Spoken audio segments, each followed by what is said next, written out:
നമ്മൾ ഈ സെക്ഷനിൽ പ്രധാനമായും നോക്കുന്നത് SLR എന്നുള്ള ഒരു തരം ക്യാമറകളെ കുറിച്ചിട്ടുള്ളതാണ്. നിങ്ങൾക്ക് എപ്പോഴും പരിചയമുണ്ടാവും SLR ക്യാമറയെ കുറിച്ച്. അതിന് ഈ പേര് വരാൻ കാരണം ഇതിൻ്റെ ഉള്ളിലെ ഒരു മിററാണ്. ലൈറ്റ് ഈ ലെൻസിൽ കൂടി കടന്നു വന്ന് ഇതിലൂടെ റിഫ്ലക്റ്റ് ചെയ്ത് ഈ ഒരു ഏരിയയെ പറയുന്നത് പെൻഡാപ്രിസം ഏരിയ എന്നാണ് പറയുന്നത്. അതിലൂടെ കടന്നു വന്ന് ഈ വ്യൂ ഫൈൻഡറിലൂടെ നമുക്ക് കാണാം. അതായത് എന്താണോ ഈ ലെൻസ് കാണുന്നത്, അല്ലെങ്കിൽ ഈ ലെൻസിനെ എന്തിനാണോ പോയിന്റ് ചെയ്തിരിക്കുന്നത്, അത് തന്നെ ഇത് എടുക്കുന്നയാൾക്ക് കാണാനും സാധിക്കും. മാത്രവുമല്ല ലെൻസ് റിമൂവ് ചെയ്യാനും അറ്റാച്ച് ചെയ്യാനും വളരെ എളുപ്പവുമാണ്. ഈ തരം മൗണ്ടുകളെ പറയുന്നത് ബേണറ്റ് മൗണ്ട് എന്നാണ് സാധാരണഗതിയിൽ പറയുന്നത്. ഓരോ ക്യാമറ കമ്പനിക്കാരും അവർക്ക് വേണ്ടിയുള്ള പ്രത്യേകം ബേണറ്റ് മൗണ്ടുകളാണ് നിർമ്മിക്കുക. ഉദാഹരണത്തിന് ഇത് നിക്കോൺ ക്യാമറയാണ്. കാനോൺ ക്യാമറയിൽ ഈ ലെൻസ് സാധാരണഗതിയിൽ സ്യൂട്ടാവില്ല. അതുപോലെ തന്നെ മറ്റ് ക്യാമറകളിലും. സാധാരണ എന്ന് ഞാൻ പറയുവാനുള്ള കാരണം പുതിയതായി ഇതിന് അഡാപ്റ്റേഴ്സ് ഡെവലപ്പ് ചെയ്തിട്ടുണ്ട്. അതായത് നമുക്ക് ഇപ്പോൾ ഈ ലെൻസ്, നിക്കോണിൻ്റെ ഈ ലെൻസ് വേണമെങ്കിൽ കാനോണിൽ യൂസ് ചെയ്യാം. ഒരു അഡാപ്റ്റർ ഫിറ്റ് ചെയ്താൽ മാത്രം മതിയാവും. അതിൻ്റെ ഉപയോഗം നമ്മളുടെ അടുത്ത് അനേകം ലെൻസുകൾ ഉണ്ടെങ്കിൽ എന്തിനാ അത് വെറുതെ കളയുന്നത്? ക്യാമറ ബോഡിയിലുള്ള പ്രധാന കൺട്രോളുകൾ ഈ പറയുന്നവയാണ്.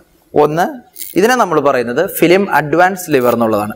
ഓരോ പ്രാവശ്യവും നമ്മൾ ഫിലിം എടുത്തതിന് ശേഷം ഇത് തിരിച്ചാൽ മാത്രമേ ഫിലിം അടുത്ത ഫ്രെയിമിലേക്ക് അഡ്വാൻസ് ചെയ്യുള്ളൂ. അത് ചെയ്യാതെ ഈ ഒരു ഷട്ടർ റിലീസ് ബട്ടൺ ഒരിക്കലും പ്രവർത്തിക്കില്ല. നമ്മൾ ഫോട്ടോഗ്രാഫിയിലെ ഒരു പ്രത്യേകത, ഏറ്റവും ഒരു മികച്ച ഒരു പടം നമുക്ക് കിട്ടണമെന്നുണ്ടെങ്കിൽ അതിൻ്റെ എക്സ്പോഷർ സെറ്റിംഗ് വളരെ കൃത്യമായിരിക്കണം. അതിനായി നമ്മൾ ഫിലിമിൻ്റെ സെൻസിറ്റിവിറ്റിക്ക് അനുസരിച്ചിട്ട് നമ്മൾ ഇവിടെ സെറ്റ് ചെയ്യും. എന്നാൽ മാത്രമേ ഇതിലുള്ള ഇൻബിൽറ്റ് ലൈറ്റ് മീറ്റർ വർക്ക് ചെയ്യുകയുള്ളൂ. അതിനായി ഈ ഏരിയയിലുള്ള ഈ ഒരു ഡയൽ അല്പം മുകളിലേക്ക് ഉയർത്തുന്നു. തിരിച്ച് നമ്മളുടെ ISO ഏതാണോ അതിലേക്ക് സെറ്റ് ചെയ്യുന്നു. അതിനുശേഷം ഈ കാണുന്ന ഡയലാണ് ഷട്ടർ റിലീസ് ബട്ടൺ. ഇത് ഉയർത്താതെ നമ്മൾ നോക്കുകയാണെങ്കിൽ ഓരോ പ്രാവശ്യവും നമുക്കിതിലെ ഷട്ടറിൻ്റെ സ്പീഡ് കൂട്ടുകയോ കുറയ്ക്കുകയോ ചെയ്യാം. ഇത് പ്രധാനമായും നമ്മളുടെ എക്സ്പോഷർ കൺട്രോൾ ചെയ്യുന്നതിന് വേണ്ടിയാണ് നമ്മൾ യൂസ് ചെയ്യുന്നത്. ഇതിൽ 1 മുതൽ 4000 വരെ നമ്പറുകൾ എഴുതിയിട്ടുണ്ട്. ഒരു കാര്യം പ്രത്യേകം ഓർക്കുക, ഇത് 1/1 അല്ലെങ്കിൽ 1/4000 എന്നുള്ള രീതിയിലാണ് മുന്നിലേക്ക് പോകുന്നത്. അതായത് ഒരു സെക്കൻഡിൻ്റെ 4000 അംശത്തിൽ ഒരു സമയം കൊണ്ട് ഷട്ടർ തുറന്ന് അടഞ്ഞിരിക്കും. നമ്മൾ 2000 ആണ് ഇടുന്നതെങ്കിൽ അല്ലെങ്കിൽ 2000 സെറ്റ് ചെയ്യുന്നതെങ്കിൽ ഒരു സെക്കൻഡ് 2000 അംശം സമയം കൊണ്ട് തുറന്നടയും. ആ ഒരു രീതിയിലാണ് ഇത് പ്രവർത്തിക്കുന്നത്. വളരെ വേഗതയിലായിരിക്കും ഇവ മൂവ് ചെയ്യുക. കൂടാതെയുള്ള മറ്റൊന്ന്, ഇത് നമ്മളുടെ ഫിലിം റിവൈൻഡ് അല്ലെങ്കിൽ ലിവർ. ഇതിന് നമുക്ക് ഇവിടെ ഒരു ബട്ടൺ ഉണ്ട്. ഇത് പ്രസ് ചെയ്ത് പിടിച്ചതിന് ശേഷം മാത്രമേ നമ്മളിത് തിരിക്കാൻ പാടുള്ളൂ, അല്ലെങ്കിൽ ഫിലിം പൊട്ടിപ്പോകും. കൂടാതെ ഇതിൻ്റെ ബാക്കിൽ ഫിലിം ലോഡിംഗ് ഏരിയ ഉണ്ട്. അത് നമുക്ക് തുറക്കാം. നമ്മളതിന് ഈ ബട്ടൺ തിരിച്ച് വലിക്കുന്നു. വലിച്ചതിന് ശേഷം വലിച്ചാൽ ഇവിടെ തുറക്കും. നമ്മളിത് മൂവ് ചെയ്യണമെങ്കിൽ കാണാം, ഇവിടെയുള്ള പൽചക്രങ്ങൾ നീങ്ങുന്നു, ഷട്ടർ ക്ലോക്ക് ചെയ്യുന്നു.